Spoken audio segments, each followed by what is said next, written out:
et bienvenue dans You Say It, c'est vous qui le dites. Aujourd'hui, nous avons le plaisir d'accueillir Jimmy Sabas, a.k.a. Mash. On regarde tout de suite quelques images.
Bonjour Jimmy. Bonjour Lo. Alors, tu es artiste peintre. Est-ce que tu peux nous dire tout d'abord d'où vient ton nom, Mash? Alors comme vous avez dit tout à l'heure, c'est Jimmy Sabas, alias Mash. Donc je suis artiste, on va dire, pluridisciplinaire, pas seulement peintre. Donc je peux toucher à tout un tas de disciplines dans le domaine de l'art. Donc mon nom, je l'ai depuis tout petit et il vient un peu du jargon créole. J'ai eu beaucoup de mal à le trouver, mais il est dur à porter. On sait un peu ce que ça veut dire chez nous en créole, Mash, mais après il a aussi une consonance dans d'autres langues, en anglais, etc. Donc il peut avoir plusieurs significations. Donc j'aime bien parce que c'est à la fois un nom, mais c'est comme un nom à porter, mais des fois ça peut être un message aussi qu'on veut faire passer. D'accord. Nous savons que tu es à l'origine de plusieurs mandalas mandalas colorés qu'on voit à travers l'île, tant la partie française qu'à la partie hollandaise. Est-ce que c'est ta seule forme d'expression artistique? Merci beaucoup pour la question. Alors, le mandala, c'est le terme qui est un peu plus familier pour tout le monde, pour tout ce qui va être de forme circulaire et va ressembler à ça justement. Mais à proprement parler, ce que je ne fais, ce ne sont pas des mandalas. On va dire mandala plus pour rapprocher des autres et que tout le monde puisse s'y retrouver. Moi, je les appelle des concentrations. Alors, des concentrations, pourquoi? Parce que c'est une forme d'art que je vois comme une performance. Dès que je vais en faire sur un mur, généralement, ça n'excède pas 2h30. Et tout le monde me demande combien de temps je prends pour les faire. Et des fois, on pense que ça prend une semaine, ou 2 ou 3. Et donc, l'idée, c'est vraiment c'est une performance, quoi. Je vais vraiment donner tout ce que j'ai pendant un temps donné pour réussir ma concentration. Voilà. Donc pour réaliser ça, il faut que je sois quand même bien imprégné, bien inspiré, bien chargé. Et donc tout cet univers-là, de tout ce qui est circulaire, tout ce qui est rond, ça m'a été inspiré par les civilisations précolombiennes. Voilà. Alors, tout le travail un peu réalisé par les Mayas notamment, mais aussi surtout, comme je suis né en Guadeloupe et que j'ai vécu à la Martinique, par les populations qui ont aussi vécu sur nos îles avant nous, quoi. Donc c'est une manière un peu, pas être un messager, mais être comme un témoin finalement entre le passé et le futur, et pouvoir peut-être utiliser les signes du passé, me les réapproprier, et puis en donner une version nouvelle, quoi, tout simplement. Et est-ce que tu délivres des messages à travers ces créations? Alors, avant tout, il faut dire que ma volonté première dans mon travail, c'est de développer une esthétique caribéenne. Donc, que je me trouve ici, en Suède ou dans un autre pays, je ne sais pas. L'idée pour moi, c'est quand même qu'on retrouve mes origines, qu'on puisse se dire que je viens de là. Mais après, c'est pas comme si je suis né en Guadeloupe et je veux dire que je suis guadeloupéen. Là, je suis à Saint-Martin. Je suis Saint-Martinois aussi, vous voyez. Donc, les îles ont eu cette capacité de nous apporter une forte adaptation au monde. Donc, moi, dès que je vais quelque part, je me sens chez moi. Mais j'ai l'impression quand même que la Caraïbe, c'est comme...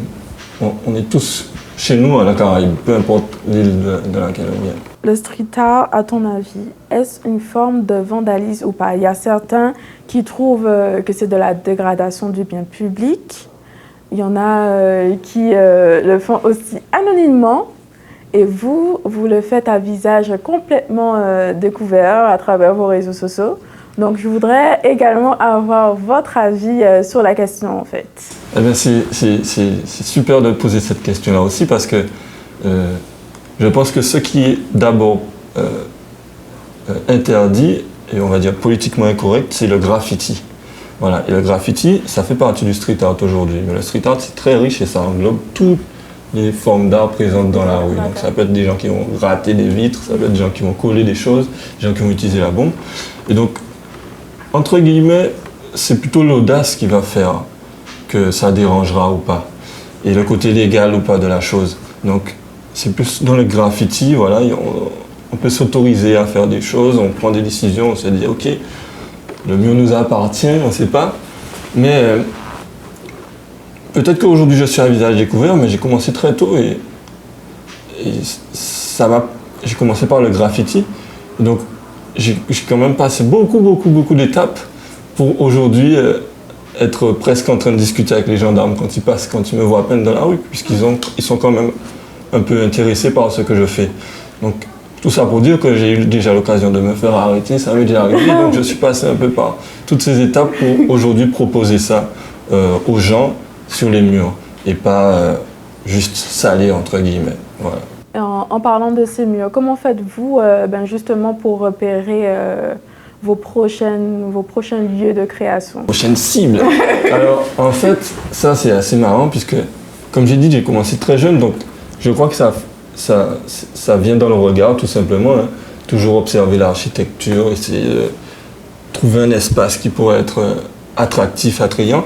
Mais au-delà de ça, je suis aussi diplômé des Beaux-Arts, donc j'ai eu une petite recherche à mener tout simplement sur mon environnement, sur la potentialité de la rue, au-delà d'être simplement graffeur au début.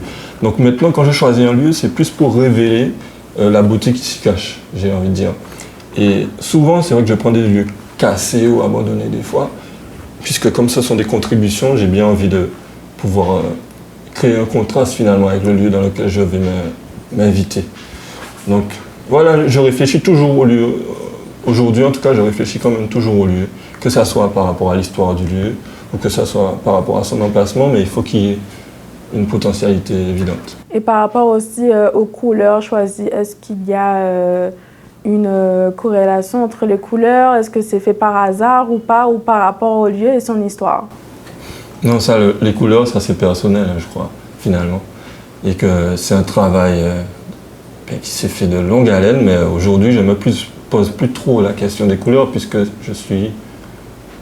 je vais pas dire que je maîtrise les couleurs, mais j'ai besoin d'envoyer des couleurs, justement, puisque ça fait partie du message que je veux faire passer. C'est la vie est plus belle avec des couleurs, finalement. Voilà, donc c'est ça l'idée. Et quels ont été tes projets ici à Saint-Martin? Alors déjà, il faudra commencer par le début. Ce qui m'a amené à Saint-Martin, c'est l'ouragan Irma. Eh bien, une semaine à peu près après, dans quelques jours où c'était possible de venir après, j'étais là, puisque ma sœur vit à Saint-Martin, et donc je suis venu pour l'aider au départ. Et de fil en aiguille, j'ai commencé tout de suite à faire des ateliers avec des jeunes pour les aider en art et tout. Et donc, je suis resté. Hein. Et j'ai d'abord occupé le poste de professeur des écoles avec une classe Ulysse. Primaire. Voilà, au primaire. Ensuite, l'année dernière, j'étais professeur d'art au collège Mont des Accords. Une expérience à laquelle j'ai préféré mettre fin là, pour pouvoir maintenant bien me reconcentrer sur l'île et l'aider à développer. à se développer, puisque les jeunes, j'essaie de faire tout ce que je peux pour transmettre, pour partager avec eux. Mais c'est vrai que là, ma volonté, c'est de revenir sur l'île et de pouvoir créer quelque chose avec. Mais dans ce cas-là, quels sont tes futurs projets en cours pour Alors, Saint-Martin? Depuis que je suis là, je mets, et pas seulement depuis que je suis là, mais depuis à peu près 6 ou 7 ans, je mets l'accent sur des projets participatifs, c'est-à-dire réaliser des peintures collectives, soit sur mur, soit sur des toiles, pendant des événements ou quoi. Et je vois ça un peu comme un défi pour moi à relever, puisque je ne sais jamais ce que ça va donner. Et il y a beaucoup de monde qui y participe, donc c'est toujours un challenge un peu à relever ces œuvres-là. Et ça, j'adore et ça me passionne parce que je trouve que ça témoigne bien du visage de la société dans l'instant présent. Donc j'ai déjà eu l'occasion d'en faire pas mal sur l'île de Saint-Martin, notamment à Sandy Ground avec l'association Matose.